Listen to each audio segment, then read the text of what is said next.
Good day, this is Enterprise Television News Headlines. I am Kemi Adeosun. The Central Bank of Nigeria has approved funds to further distribution companies for the purchase of 704,928 meters and for the acquisition and installation of over 500 transformers. Enterprise Television learned that this is in a bid to avert the collapse of the country's power sector. The bank has also paid more than 24 billion naira to gas suppliers and rehabilitated over 2,000 kilometers of 11 kilovolt lines and 130 kilometers of 0.45 kilovolt lines. The Apex Bank said its intervention in the power sector was to provide liquidity and stabilize the sector through the Nigerian Electricity Market Stabilization Facility. CBN said it desires in unlocking more liquidity into the industry and is providing the necessary support. Nigerian government signed a Memorandum of Understanding with the African Risk Capacity towards addressing the impact of extreme weather events in the country.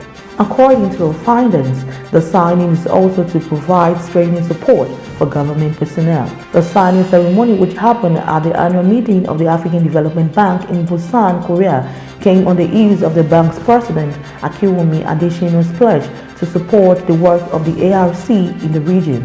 Adesina called for more stakeholders to join the ARC to ensure the availability of insurance against natural disaster risk. However, the country's Minister of Finance, Kemi Adeosun, at the event congratulated the ARC on the approach it was taking toward climate risk financing and management in Africa. The United Kingdom has strengthened its presence in the West Africa, with the announcement of Ghana becoming the first nation in the region to have a representative of the world's oldest export credit agency. Steve Gray will be taking up office at the British High Commission in Accra as the UK Export Finance Country Manager.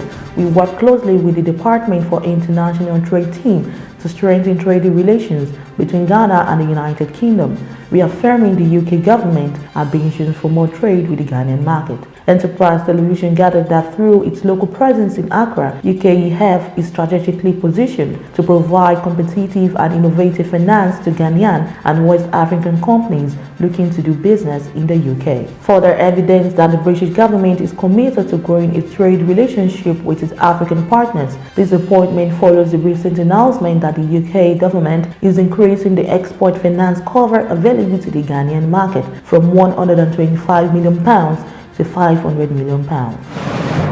In South Africa, Limpopo Economic Development Agency has signed a Memorandum of Understanding with the Chinese companies who will invest more than $10 billion in the Musina-Makhado Special Economic Zone.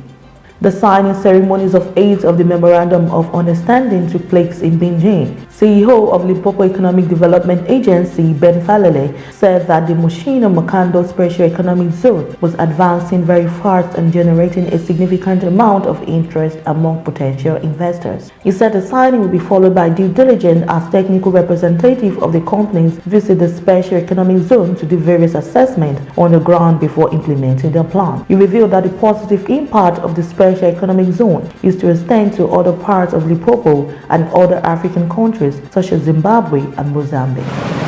It is no news that the new list of the world's most valuable brands is out. What is news is that China has claimed 2 of the top spot for the 4th time.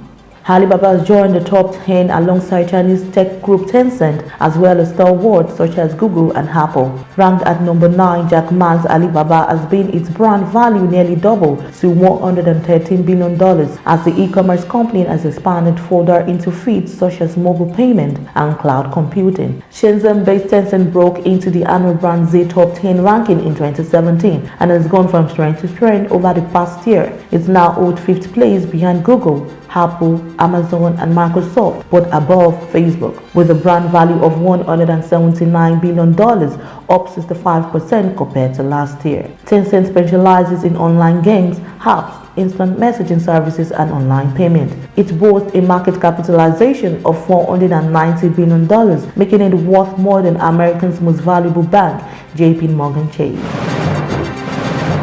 Moving down to sports. An Egyptian lawyer is reportedly seeking nearly £1 billion compensation for the physical and psychological harm Ramos gave Salah.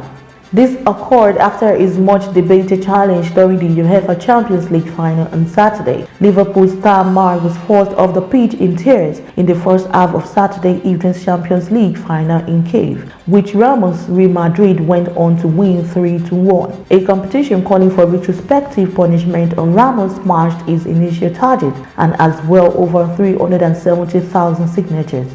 In the latest trade tweets, it is claimed that lawyer Bassem Waba confirmed on Egyptian national TV he has complained to FIFA and filed a lawsuit potentially worth £873 million. And that's it on Enterprise Television News Headlines for today. For more news, updates, special reports, and our shows, visit our website www.enterprisetv.tv, our social media platform are always there for your all-round information in the world of business. I am Kemi Adeosun. Many thanks for watching.